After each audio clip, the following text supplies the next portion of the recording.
vlog. Thank you so much for watching. And today's video, or tonight's video, actually gabi na right now, it is around mga 6:30 PM and just got home from work. So medyo haggard tayo ngayon and medyo pinapawisan tayo. But nonetheless, continue ko pa rin yung video na to. And share ko sa inyo yung mga product or yung mga skincare products na I'm currently using. So, ito yung mga current favorites na skincare products ko na I've been using for at least a couple of months, no? For the month of January and February. So, ito yung mga pinaka-updated na mga skincare-related products na ginagamit ko. So, I'm gonna do that sa today's vlog. But before I continue, if you haven't subscribed to my channel, please do subscribe. Hit the notification bell button. Message me sa Facebook or sa Instagram. Please follow me there. Just get started. And actually, nasa kitchen tayo ngayon kasi medyo magulo yung kwarto. So, pasensya na kung maraming distractive na background. And speaking of, pinagpapawisan ako right now kasi hindi naman to skincare related ha, but I'm still taking Yushu Coffee. Dun sa mga nagtatanong if I'm still taking Yushu Coffee, yes, I'm still taking it for how many months na. Super active ako. I actually have one here and I'll go get it for you. Ayan, ito yung aking Yushu Coffee, guys. Actually, paubos na to eh, kasi I just opened a new tin can last week. So, meron pa akong natirang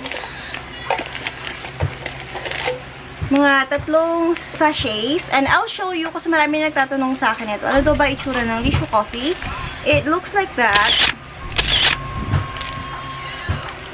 And wala siyang buo-buo.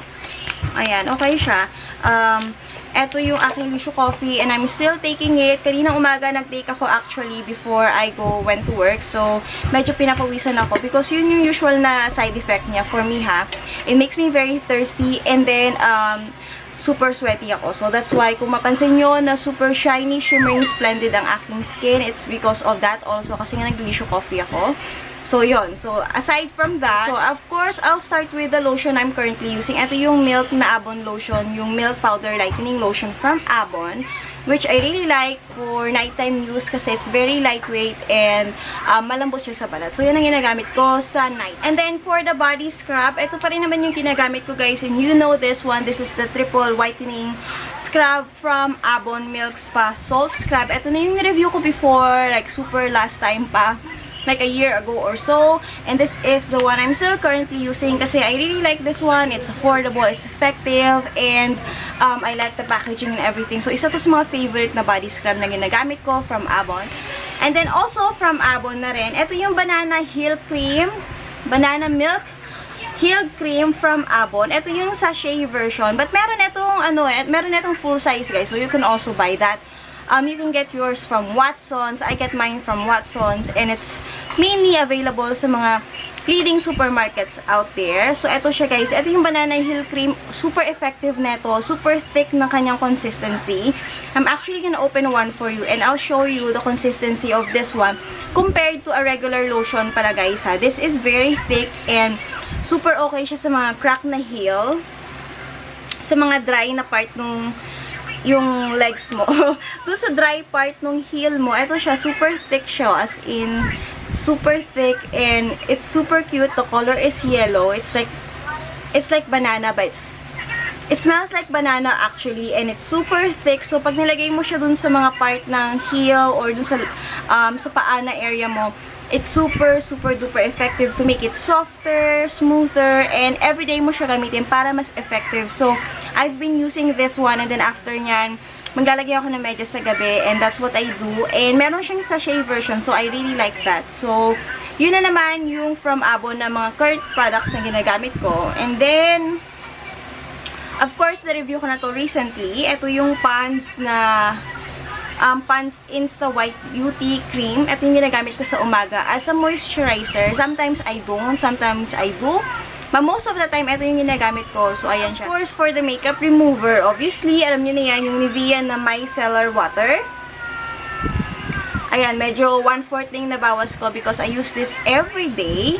And then, may sunblock ako. Ito yung sunblock ko from Neutrogena, which is paubos na talaga. Ayan, no, paubos na siya kasi yun ang ginagamit ko every day. Yung current na deodorant na ginagamit ko is yung from True Derm Tawas. I forgot how much, guys. Ito yung calamansi version, which you can find sa supermarket, sa SM Supermarket. Doon ko siya nabili. But I believe meron din naman ito sa ibang drugstore or sa mga ibang retail supermarket. I like this one kasi very light lang siya and it's Tawas calamansi. So I like that. Ew! Yes, Michael. Nito si Michael, guys. And then sa face powder na ginagamit ko, guys, which most of the time ginagamit ko mga twice a day, 3 times a day or so. Pagka medyo oily, and then, hi Michaela, pagka medyo nagda-dry yung, pag medyo oily yung face ko, and then gusto ko mag-powder sa face, ayoko mag-foundation, I use this one. This is the Gluta-C Kojic Powder, Kojic Plus Whitening System. Ito is yung parang baby powder lang siya, guys, but better and enhanced version siya. Mas okay siya sa adult, and mas gustuhan ko siya. I find this very effective compared sa regular na baby powder. And marami siyang mga benefits for the skin. So I like that one. And then, ano pa ba? Yun naman yung mostly na ginagamit ko. Nagtatanong if I'm still using Laxent. And yes, ginagamit ko pa rin siya, guys. Every day. Wala pa rin pagbabago yan. If you see my posts sa Facebook, every day ko ito ginagamit. And sa Instagram, I use it every day. Walang mintis yan. Twice a day or 3 times a day if I can. Eto siya, paubos na nga, if you guys can hear it, ayan. Paubos na, I think, 1 or 2 capsule na lang yung titira dito because everyday ko siyang ginagamit. And then, for the vitamin E, marami pa rin nagtatanong kung ano yung ginagamit kong vitamin E. And this is the one I'm using still. The one I'm using, this is from Kirkland. Ito yung vitamin E na 400 IU. Ito yung vitamin E from Kirkland. But if you guys are in the US, of course, is available sa US. And then, meron din ito sa SNR. Also, meron din nito sa mga, sa mga boutique-boutique na may mga vitamins and supplements na tinitinda na usually mga US supplements yung tinitinda. I've seen this one. So, available naman to sa Pilipinas. And you can also check out Lazada. Baka meron neto. And then, same with the collagen. Ito pa rin naman yung ginagamit ko. Yung collagen na ginagamit ko, guys, marami kasi nagtatanong if I'm still using collagen. Yes, I'm still using it. Once a day or twice a day ako nagko-collagen, if maalala ko. Ayan, marami. Actually, paubos na nga rin to. 390 tablets. Pero paubos na rin siya kasi everyday ko siyang ginagamit. Once or twice na naman ako nagko-collagen. And then, 1 vitamin E. And then, etong Laxent ko, twice or 3 times a day. Yun na naman yung supplements ko. And then, if maalala ko, I'll take a vitamin C kasi mas gusto ko yung nag-vitamin C because it's good for the immune system. So, pinaka-main na ginagamit ko talaga everyday before I go to sleep is, of course, yung rejuvenating set na ginagamit ko. This is my own product. Ito yung Luminous Skin na rejuvenating set. Ito yung ginagamit ko everyday. Hindi na ako gumagamit ng ibang rejuvenating set, guys. Sa mga nagtatanong if I'm still using Skin Magical, hindi na ako gumagamit ng Skin Magical. Matagal na rin. It's been like more than 6 months or so. Ito na yung ginagamit kong rejuvenating set every day, every night. Papakita ko sa inyo, guys. Ito siya. You can PM me if you guys are interested to get this rejuvenating cream. But I actually sell this sa store namin and locally available dito. Kung nasa Pilipinas ka or sa Iloilo, this is available. Ito yung sunblock niya. Yung toner. Ito bago kasi ito, guys, fresh from the pack lang. Ito yung kanyang rejuvenating toner.